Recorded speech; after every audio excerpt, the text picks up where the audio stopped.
எனது அன்பு நேயர்களே, வணக்கம். உலகெங்கும் வாழும் பாபு சயின்டிபிக் ஆஸ்ட்ராலஜி சேனலின் ரிஷப ராசி அன்பர்களே, உங்களை இந்த வார ராசி பலன்களுக்கு அன்போடு வரவேற்கின்றேன்.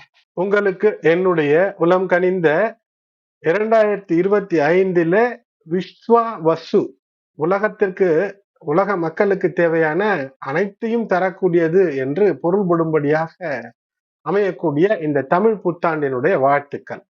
இந்த பதிவிலே தமிழ் புத்தாண்டு சித்திரை 1 விஸ்வாவசு சித்திரை 1 துவங்கி சித்திரை 7 வரை, ஆங்கிலத்திலே 14 ஏப்ரல் 2025 முதல் 20 ஏப்ரல் 2025 வரை இந்த நாட்களுக்காக கிரகங்கள் தரக்கூடிய அனுகூலங்களை ராசி பலன்களாக முதல் 7-8 நிமிடங்களிலும், அதனைத் தொடர்ந்து ஒவ்வொரு நாளும் திதி மற்றும் நட்சத்திரங்களுடைய சிறப்பையும் இந்த பதிவிலே விரிவாக காண்போம். ரிஷபராசி அன்பர்களை பொறுத்தவரை இந்த வாரம் முழுக்க உபயாட்சர யோகம் என்ற ஒன்று இருக்கிறது. ஆகையினால இந்த குரு பகவான், புதன், சுக்கிரன், சனி பகவான் இவையெல்லாம் உங்களுடைய ராசி மற்றும் 11ஆம் இடத்துல இருப்பது மிகப்பெரிய அற்புதத்தை, சந்தோஷத்தை உங்களுக்கு தரும். அது மட்டுமல்லாமல் ஒரு காதல் தேடி வரும், அது சொர்க்கம் என்று சொன்னேன். அது என்னவென்றால் 11ஆம் இடத்துல இருக்கக்கூடிய அந்த நிலைகளில நிச்சயமாக உங்களுடைய ஏதோ ஒரு மூத்தோர் வழியாக ஒரு ஆதாயம் என்பது இருக்கும். உங்களுக்கு உரிய விஷயத்திலே அந்த ஆதாயத்தை பெறும்போது, அது குறிப்பாக இந்த மீன ராசி 11ஆம் இடம் உங்களுக்கு. இந்த 11ஆம் இடத்துல இருக்கக்கூடிய அந்த கிரகங்கள் உத்திரட்டாதி நட்சத்திரத்திற்கு சுற்றி சுற்றி அமைந்திருக்கிறது. இந்த உத்திரட்டாதி நட்சத்திரத்துல கிரகங்கள் கிட்டத்தட்ட அந்த டிகிரி வைஸ் கிட்டத்தட்ட இருக்கும்போது, அருகாமையிலே இருக்கும்போது, உங்களுக்கு உரிய பொருளின் மீது நீங்கள் நாட்டம் கொள்ளும் போது அது நிச்சயமாக உங்களுக்கு ஒரு சொர்க்கம் தரக்கூடிய ஒரு அமைப்பை ஏற்படுத்தும். உரிமை இல்லாத விஷயத்துல ஏதேனும் தவறு செய்திருந்தால் மாற்றிக்கொள்வதற்கு இந்த நேரம் தரும். ஆகையினாலே ஒரு அற்புதம் நிகழும். இந்த உபயாட்சர யோகம் என்பது வாரம் முழுக்க உங்களுக்கு தொடர்ந்து இருக்கிறது. சந்திரன் வாரத்தினுடைய துவக்கத்தில உங்களுக்கு மிக அற்புதமாக சந்தோஷங்களை உங்களுக்கு தரக்கூடிய நிலை என்பது இருக்கு. வாரத்தினுடைய மைய பகுதியில 16, 17, 18 சந்திரன் நீச்ச நிலைக்கு விருச்சிகத்திற்கு சென்றாலும் கூட உங்களுடைய ராசிக்கு அது 7ஆம் இடம். குருவினுடைய பார்வை பெற்று கஜகேசரி யோகத்தை பெற்றுவிடக்கூடிய காரணத்தினால் உங்களோடு இருப்பவர்களின் மூலமாக ஒரு சந்தோஷத்தை நீங்கள் அனுபவிக்கக்கூடிய அமைப்பு என்பது ஏற்படுகிறது. அதற்கு அடுத்தது 18, 19 ஆகிய தேதிகளுக்கு அடுத்தது 18, 19, 20 இந்த 3 தேதிகளும் கூட எடுத்துக்கொள்ளலாம். அப்போது சனி பகவானுடைய அந்த பார்வை பிடியில சந்திரன் வருகிறார். இப்போது இங்கும் நான் திருப்பி சொல்வது என்னவென்றால், மீண்டும் மீண்டும் உங்களுக்கு உரிமையான விஷயங்களில நீங்கள் ஈடுபடுங்கள். எது நேர்மையான சந்தோஷத்தை தருமோ அதுல ஈடுபடுங்கள். இல்லத்தரசிகராக இருக்கிறீர்கள் என்றால் தேவையற்ற வீண் பேச்சு என்பது இருக்கக்கூடாது. குரு பகவான் மாறக்கூடிய சூழ்நிலையில இருக்கிறார் ராசியில இருந்து. அப்படி இருக்கும்போது அவர் மிதுன ராசிக்கு மிக விரைவிலேயே வரக்கூடிய மே மாதத்திலே 14 அவர் மாறிவிடுவார். அப்போது அந்த டியூவல் டாக், இருவிதமாக பேசுவது, புரளி பேசுவது போன்ற அமைப்புகளை எல்லாம் ஏற்படுத்தி விடுவார் உங்களுக்கு. ஆகையினால் அதிலிருந்து தப்பிப்பது அதுதான் பரிகாரம். பேச்சில கண்ணியத்தோடு இருப்பது. அது மட்டுமல்லாமல் வார துவக்கத்தில இருக்கக்கூடிய அந்த நபாச யோகங்கள்ல இந்த பாச யோகம் என்பது முதல் 2 நாட்களுக்கு மிக கண்ணியத்தோடு இருப்பது, கண்ணியமற்ற பேச்சுக்களிலிருந்து அகன்று இருப்பது என்பதுதான் உங்களுக்கு சிறப்புகளை நிச்சயமாக ஏற்படுத்தி தரும். சந்திராஷ்டம தினங்களிலே புதிய வேலைகள் ஏதேனும் இருந்தால் அதை தவிர்ப்பது, அல்லது புதிதாக ஒரு விஷயத்தை துவங்குவது என்று இருந்தாலும் கூட அந்த புதிய விஷயங்களை துவங்காமல் இருப்பது. ஏனென்றால் இந்த சந்திராஷ்டம தினங்களில செய்யக்கூடிய வேலைகள் சிக்கலை ஏற்படுத்தும். அது மட்டுமல்லாமல் உங்களுக்கு சந்திரன் 8ஆம் நிலையில செல்லும் போது அங்கு சனி பகவானுடைய பார்வை வேறு பெற்றுவிடக்கூடியதாக இருக்க போகிறது வருங்காலங்களில. ஆகையினால் இந்த வாரம் மட்டுமல்ல, சந்திராஷ்டமம் என்றாலே மிக மிக எச்சரிக்கையாக இருக்க வேண்டிய ராசி என்றால் ரிஷபம் தான். ரிஷபத்திற்கு ஆஹா ஓஹோ என்று பல விஷயங்களை சொல்லலாம். இருந்தாலும் இந்த நாட்களில நீங்கள் மிக கவனத்தோடும் கண்ணியத்தோடும் இருப்பது மிக முக்கியம். அதனால்தான் வாரராசி பலன்களுக்கு மிக முக்கியம். அதனால்தான் தொடர்ந்து தருகின்றேன். பல நிலைகளிலே வரக்கூடிய ராஜயோகங்களை சில நிலைகளிலே சில நாட்களிலே, அதனால்தான் நாளும் கோலும் முகூர்த்தம் பார்த்து செய்வது என்பது சிறப்பு என்பார்கள். ஆகையினால இதை நீங்கள் கவனிக்க வேண்டும். சந்திராஷ்டம தினங்களிலே நிச்சயமாக புதிய விஷயங்களை முற்றிலுமாக தவிர்ப்பது என்பது உங்களுக்கு நல்லதை தரும்.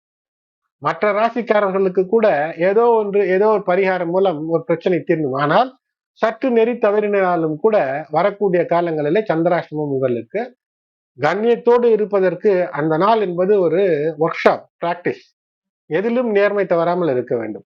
ராசியிலே குரு இந்த வாரம் முழுக்க இருப்பது என்பது ஒரு தெய்வ அனுகிரகமாகவே கருதப்படுகிறது. மேலும் ஒரு முக்கியம் என்னவென்றால், இந்த வாரம் முழுக்க சுக்கிரன் 11ஆம் இடத்திலே வக்கரம் பெற்றிருந்த சுக்கிரன் நேர்கடிக்கு மாறக்கூடியது என்பது, உங்களுடைய ராசிநாதன் 6ஆம் இடத்திற்கு அதிபதி மாறக்கூடிய நிலை என்பது உங்களுக்கு அற்புத பலன்களை தரும், சுகத்தை அள்ளித்தரும், சுக போஜனத்தை தரும் என்று சொல்வார்கள். அதாவது நிம்மதியாக சாப்பிடக்கூடிய நிலைகளை ஏற்படுத்தி தரும் என்று சொல்வார்கள். ஆகையினாலே அற்புதமாக இருக்கக்கூடிய நிலை, மிக மிக ஒரு சிறப்பு, மிக மிக ஒரு அற்புதமான வாரமாக இருக்கிறது. உரிய பொருள் மீது மற்றும் பற்று, பாசம், காதல் எல்லாம் வேண்டும். மாற்றான் தோட்டத்து மல்லிகைக்கு மனம் இருக்கும் என்பதன் காரணமாக அதை பறிக்க முயலக்கூடாது. தோட்டக்காரன் சண்டைக்கு வருவார். சுக்கிரன் உச்ச ராசியிலே, அதாவது 11ஆம் இடத்துல இருக்கும்போது வக்கரத்திலிருந்து நீங்கிய நிலையில உங்களுடைய தொழில் ஜெயிக்கும். நிதி ஆதாரங்கள், பண வகைகளில பெருக்கம், சேமிப்பு, செழிப்பு. சேமிப்பு இருக்கும், செழிப்பாக இருக்க முடியாது. சேமிப்பை பத்திரமாக வைத்திருப்பான் கஞ்சன். அவன் எதையுமே அனுபவிக்காமல் அப்படியே போயிருப்பான். பணமும் எங்க இருக்கிறது என்று தெரியாது. இல்லை என்றால் வங்கியிலே இருக்கும், தெரியாது, அல்லது எடுக்க முடியாத ஒரு சூழ்நிலை ஏற்படும். அப்படியெல்லாம் இல்லாமல் செல்வத்தையும் செழிப்பையும் தரக்கூடிய வாரமாக இருக்கிறது. நண்பர்கள், மூத்தோர் இவர்களிடமிருந்து நல்ல ஒரு ஆதரவு என்பது கிடைக்கும். இதற்கு முன்பு செய்த வீண் செலவுகள் ஏதேனும் தண்ட செலவுகள் செய்திருக்கிறீர்கள், கடை தேங்காயை வழிப்பிள்ளையாருக்கு உடைத்திருக்கிறீர்கள், அல்லது வீண் விரைய செலவுகள் எல்லாம் செய்திருக்கிறீர்கள் என்றால் இந்த வாரம் அதற்கு வருந்தக்கூடியதாக இருக்கும். இந்த வாரம் பொதுவிலே பார்க்கும்போது முன்னேற்றம் இருக்கும். லாபச்சனியின் காரணமாக சில தொல்லைகள் இருக்கிறது. அது என்னவென்றால் ஒரு சலிப்புத்தன்மை வேலை, தொழில், வியாபாரத்துல இருக்கும். அது ஒரு வியாபாரியாக இருக்கிறார், காலை முதல் இரவு வரை ஏதேனும் விற்க வேண்டும் என்றால் ஒரு கொஞ்சம் பணம் கையில் சேர்ந்தவுடன் போதும் வியாபாரம், பொருள் அழுகினால் என்ன, கெட்டால் என்ன, நாளை பார்த்துக் கொள்ளலாம், ஃப்ரிட்ஜில் வைத்து விடுவோம் என்ற ஒரு எண்ணம், ஒரு ஒரு ஒரு வேலையில ஈடுபாடு இல்லாத ஒரு நிலை தோன்றும். அப்படி இல்லாமல் இருக்கும்போது நீங்கள் எதற்கும் கவலைப்பட தேவையில்லை. சிலர் அரசு வேலையிலோ அல்லது தனியார் வேலையிலோ இருப்பவர்கள் கூட வேலைக்கு ஒரு வாரம் லீவ் போட்டுவிட்டு ஊர் சுற்றலாம் என்ற எண்ணம் தோன்றக்கூடிய வாரமாக இருக்கிறது. ஆகையினால் அப்படி செய்யாமல் இருப்பதே ஒரு பரிகாரமாக இருக்கும். சில முரண்பாடுகள் உங்களுடைய வேலை, தொழில், வியாபாரத்திலே உங்களுக்கும் மற்றவர்களுக்கும் முரண்பாடுகள் ஏற்படும். அவற்றை எப்படி தீர்ப்பது? சரியான வேலையிலே அர்ப்பணிப்போடு வேலையில ஈடுபடுவது என்பது முரண்களை தீர்ப்பீர்கள். மாணவர்களாக இருக்கும்போது குடும்பத்து பிரச்சனைகளிலே உங்களுடைய மனதை செலுத்தி, அது பிரச்சனை கூட இல்லாமல் குடும்பத்து விழாக்களிலோ அல்லது குடும்ப விஷயங்களிலே ஈடுபாடு செலுத்தி கல்வியில் கவனம் குறையக்கூடாது. எது எப்படியோ தினந்தோறும் கல்விக்கு என்று ஒதுக்கப்பட்ட நேரத்தை அதிலே நிச்சயமாக கல்வி பயில்வது என்று இருக்க வேண்டும். உடல்நலம், இப்போது உங்களுடைய வீட்டில இருக்கக்கூடிய குறிப்பாக வாழ்க்கை துணை அல்லது உங்களோடு இருப்பவர்களுக்கு ஏதேனும் ஒரு உடல்நல குறைவின் காரணமாக மனக்கவலை வருவதற்கான வாய்ப்பு இருக்கிறது. இதற்கு பரிகாரமாக செவ்வாய்க்கிழமைகளிலே முருகன் வழிபாடு, சரியான நேரத்துல ஹெல்த் செக்அப், அதிகாலை சூரியனுக்கு முன்பு எழுவது, லக்ஷ்மி சகஸ்ரநாமம் படிப்பது அல்லது கேட்பது, வெள்ளிக்கிழமை மாலை வேளையிலே தொடர்ந்து நெய் தீபம் ஏற்றி வழிபாடு செய்வது வெற்றிக்கான வழிகளை தரும். எனது அன்பு நேயர்களே, 14/4/2025 முதல் 20/4/2025 வரை இந்த நாட்கள் உங்களுக்கு புத்தாண்டு, தமிழ் புத்தாண்டு, அதாவது விஸ்வாவசு வருடம் சித்திரை மாதம் துவங்கிய சிறப்புகளை தரக்கூடியது. மீண்டும் உங்களுக்கு என்னுடைய இனிய தமிழ் புத்தாண்டு வாழ்த்துக்களோடு, சந்திரனானவர் எப்படி உங்களுக்கு இந்த வார பலன்களை அமைக்கிறார், திதி நட்சத்திரங்கள் என்ன சிறப்பை தருகிறது என்று பார்ப்போம். சந்திரன் ஏப்ரல் 14 முதல் 15 வரை நீச்ச செவ்வாயினுடைய பார்வையில, ஏப்ரல் 16, 17, 18 விருச்சிக ராசியில கஜகேசரி யோகத்தை பெறக்கூடிய அமைப்பு. அது மட்டுமல்லாத பர்வத யோகம் உங்களுடைய ராசிக்கு இந்த கட்டங்கள், அதாவது இந்த கட்டங்கள் எந்த நிலையில் இருக்கிறது, கும்பராசி கட்டம், ரிஷபராசி கட்டம், கடகராசி கட்டம், விருச்சிக ராசி கட்டம் எல்லாம் எதுல இருக்கிறதோ அதுல பர்வத யோகம் என்ற யோகத்தின் மூலமாக பூரண நலனை உங்களுக்கு தரும். சந்திரன் ஏப்ரல் 19 மற்றும் 20 தனுசு ராசியில சனி பகவானுடைய பார்வை பெற்றிருக்கிறது. ஆகையினால நன்னெறி, நேர்மை, ஒழுக்கம் வெற்றியை தரக்கூடியதாக அமைகிறது. இந்த வாரத்தினுடைய அந்த முதல் நாள் விஸ்வாவசு வருடத்தினுடைய சித்திரை மாதத்தினுடைய முதல் நாளாக அமைகிறது. மிக சிறப்பு பெற்ற நாளாக இது அமைகிறது.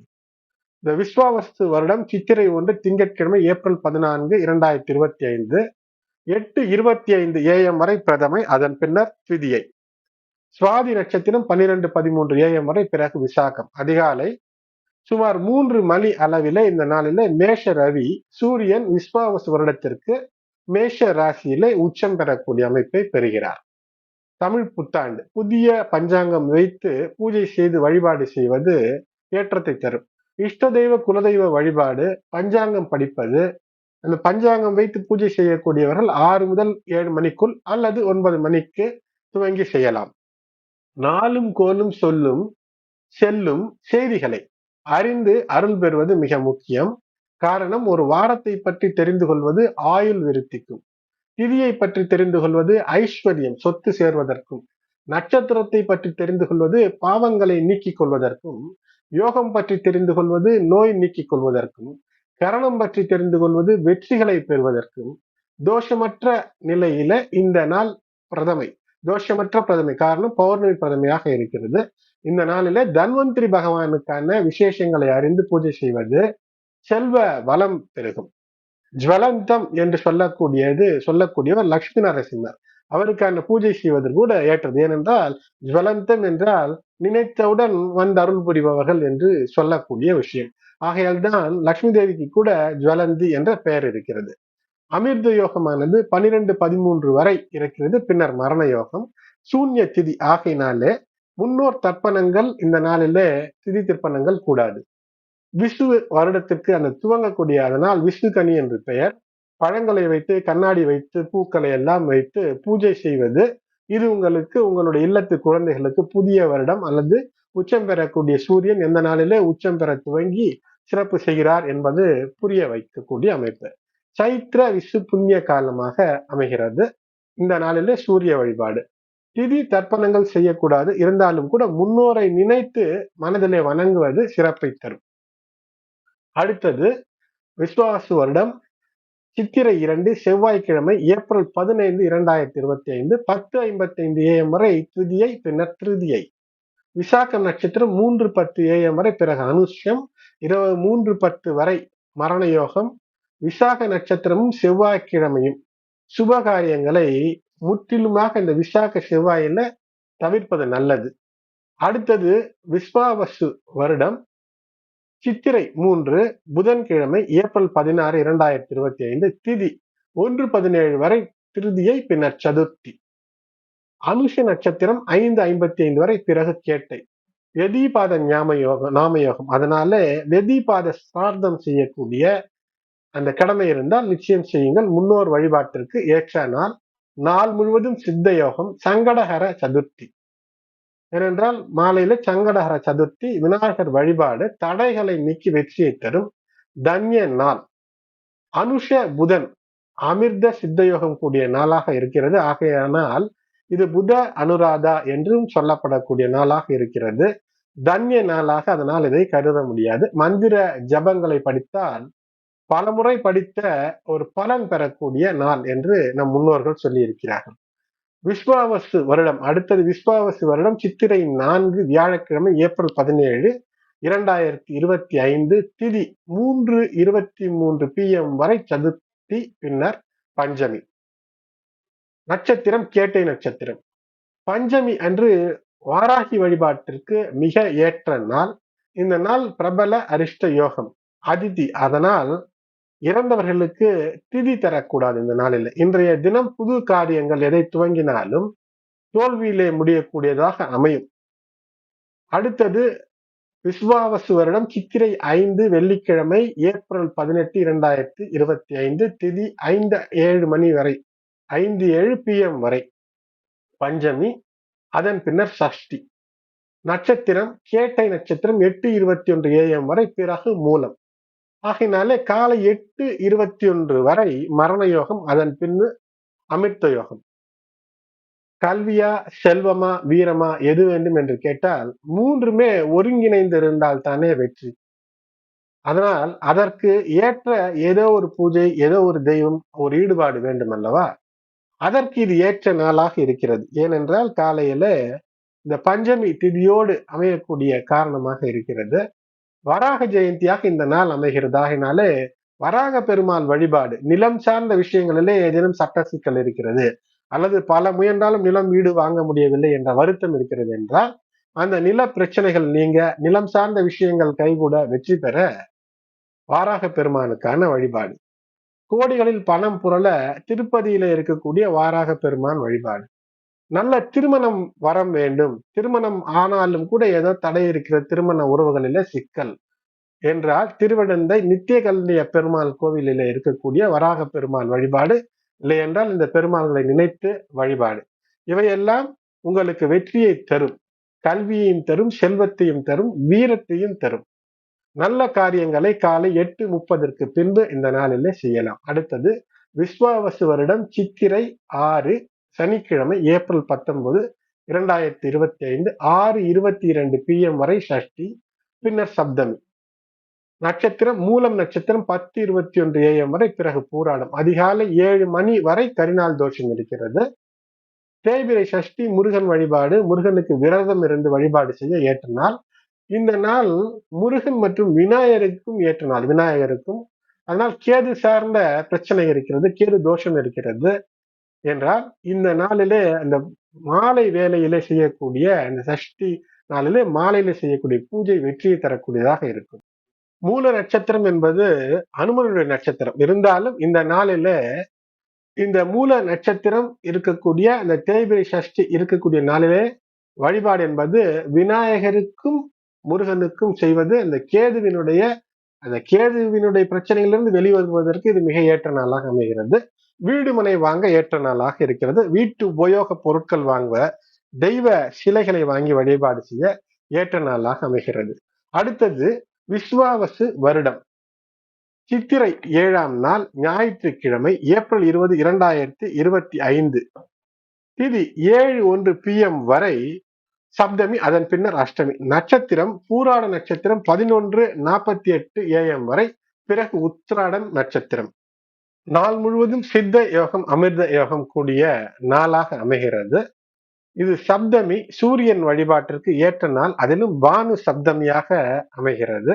சப்தமி அதாவது சப்தமி திதி அன்று ஞாயிற்றுக்கிழமை வருவது பானு சப்தமி. கொங்கணர் சித்தருக்கு வழிபாடு செய்ய கொங்கணர் சித்தர் ஜெயந்தி நாளாக இது அமைகிறது. எனது அன்பு நேயர்களே, இந்த பதிவு உங்களுக்கு பயனுள்ளதாக இருக்கும் என்று இருந்தால் இதை லைக் செய்யுங்கள், மற்ற உங்களுடைய உற்றார் உறவினர் நண்பர்களுக்கும் ஷேர் செய்யுங்கள். நன்றி.